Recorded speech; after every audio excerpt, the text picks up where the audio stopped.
আমি বাঁকুড়ার জেলা পরিষদের কর্মাধ্যক্ষ সুজাতা মণ্ডলকে খুব পরিষ্কার করে বলতে চাই যে আপনি সবসময় ব্যক্তিগতভাবে উল্টো পাল্টা কথা বলছেন।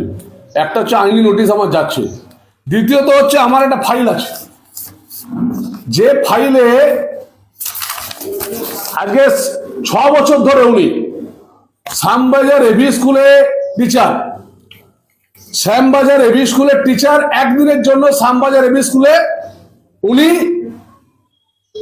শিক্ষকতা করতে যাননি। 6 বছর ধরে আমার পশ্চিমবঙ্গ রাজ্য সরকারের কাছে আমি বার্তা বলতে চাই, এবং না হলে আমি লিখিতভাবে হাইকোর্টে কেস করব। 6 বছর ধরে উনি শ্যামবাজার এভি স্কুলের একদিনের জন্য উনি প্রেজেন্ট করেননি। উনি কলকাতা যে ডিআই স্কুল আছে কার্তিক মান্নানের সঙ্গে সম্পর্ক রেখে ওখানে না গিয়ে সেখানে তিনি প্রতি মাসের বেতন তুলছেন 6 বছর ধরে। 6 বছর ধরে উনি প্রতি মাসের বেতন পাচ্ছেন, এবং সবচেয়ে লজ্জার বিষয়, যেদিন নমিনেশন করেছেন সেদিনের বেতনও পর্যন্ত ব্যাংকে গিয়েছে। আমার সমস্ত ফাইল আছে। এবং উনি যে নির্বাচনে প্রচার করেছেন স্কুল না গিয়েও সেই বেতন উনি তুলেছেন, এবং তিনি এখানে জেলা পরিষদের সই করে ভাতা দিচ্ছেন, আবার ওখানেও ভাতা দিচ্ছেন। এটা জন্য আমি কন্ডেম করছি। আমি শিক্ষা সচিবকে বলবো, দুর্নীতি তো গোটাটাই করছেন, কিন্তু একজন শিক্ষক 6 বছর বিদ্যালয়ে না গিয়ে কি করে শুধুমাত্র এখানে প্রচার করছে, তারপরে সে ওখানে বেতন কি করে পায়? এটা আমাকে পরিষ্কার করে শিক্ষা সচিবকে বলতে হবে, শিক্ষামন্ত্রীকে বলতে হবে।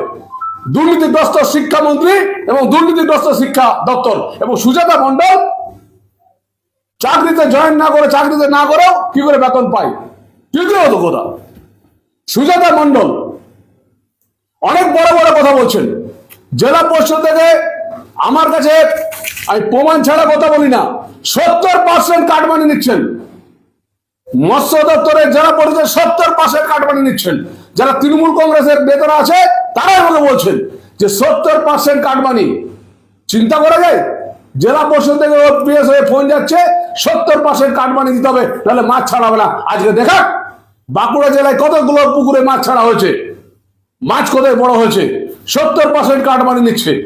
তৃতীয়ত আমি বলতে চাই, নিজের গ্রামেও চাকরির জন্য টাকা নিয়েছেন।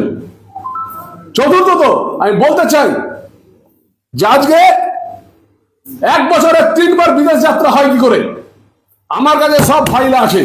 তিনি জাপান থেকে ঘুরে আসছেন, তিনি এত বিদেশে ঘুরে আসছেন, তার এত টাকা কোথা থেকে এলো? তার বাবার অ্যাকাউন্ট, সুজাতা মণ্ডলের ব্যাংক অ্যাকাউন্ট এবং পোস্ট অফিসের টাকা ব্যাংক অ্যাকাউন্ট চেক করে দেখা হোক। এই যে উদ্বৃত্ত টাকা জেলা পরিষদের এত টাকা এলো কি করে? আমি ইনকাম ট্যাক্স ডিপার্টমেন্টকে চিঠি দিচ্ছি। ছলনা করে 6 বছর ধরে বিদ্যালয়ে না গিয়ে টাকা তুলছে রাজ্য সরকারের। বড় বড় কথা, আমি অনেক চুপ ছিলাম, আরো অনেক কিছু আছে এই ফাইলে আছে। তার বাবা এবং তিনি নিজের গ্রামে পর্যন্ত চাকরি দেবার নাম করে টাকা নিচ্ছেন, সেই আমি প্রমাণও পর্যন্ত পেয়েছি। কি যেন নাম ছেলেটার, সেটা ভুলে গিয়ে সেই ছেলে আমার কাছে এসেছিল আজ সকালে।